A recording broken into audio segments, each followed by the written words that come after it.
নমস্কাৰ, মই নেনা। ইংৰাজী নৱবৰ্ষৰ সকলোলৈকে শুভেচ্ছা আৰু শুভকামনা থাকিলে। 2026 বৰ্ষৰ প্ৰথমটো দিন অলপ ভালকৈ আৰম্ভ কৰোঁ বুলি ভাবিলোঁ। যিহেতু 25 বৰ্ষটো আমাৰ অসমীয়াৰ কাৰণে খুবেই বেয়া আছিলে।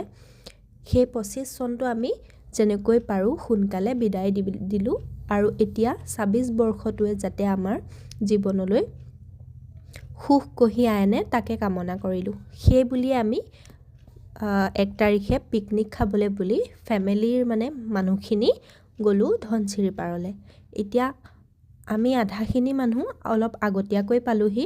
বতৰটো যিহেতু খুব ঠাণ্ডা আছিলে, অলপ পাছত ৰ'দ ওলালে বাৰু। এয়া চাওকচোন কোন আহিছিলে পিকনিক খোৱা চাবলৈ।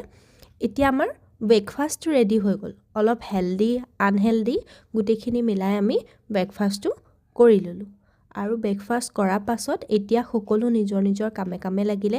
যিহেতু পিকনিক হয় সকলোৱে নিজৰ কাম কৰিবই লাগিব, সেইকাৰণে সকলো নিজৰ নিজৰ কামত ব্যস্ত হৈ পৰিলে। ইফালে আমাৰ খানাও ৰেডি হৈ আছে আৰু যিহেতু পিকনিক আৰু গোটেই ফেমিলি মানুহখিনি একেলগে বহুত দিনৰ পাছত লগ হৈছোঁ আৰু সেইকাৰণে আমি অলপ এনেকৈ ফূৰ্তি কৰিলোঁ আৰু বাকী যিমান সকলে পিকনিক খাই আছিলে সকলোৱে এনেকৈ ফূৰ্তি কৰিলে, আমাৰ লগত অলপ নাচিলে আৰু এতিয়া আমাৰ খানা ৰেডি হ'লেই আৰু প্ৰায়।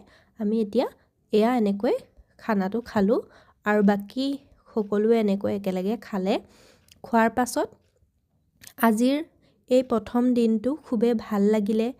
ঘৰৰ পৰিয়ালৰ সৈতে একেলগে পাৰ কৰিব পাৰিলোঁ আৰু আগন্তুক দিনবোৰ যাতে ভাল হয় তাৰে কামনা কৰিলোঁ আৰু শেষত এনেকৈ ঘৰলৈ বুলি উভতিলোঁ আৰু শেষত এনেকৈ একাপ কফিৰে দিনটো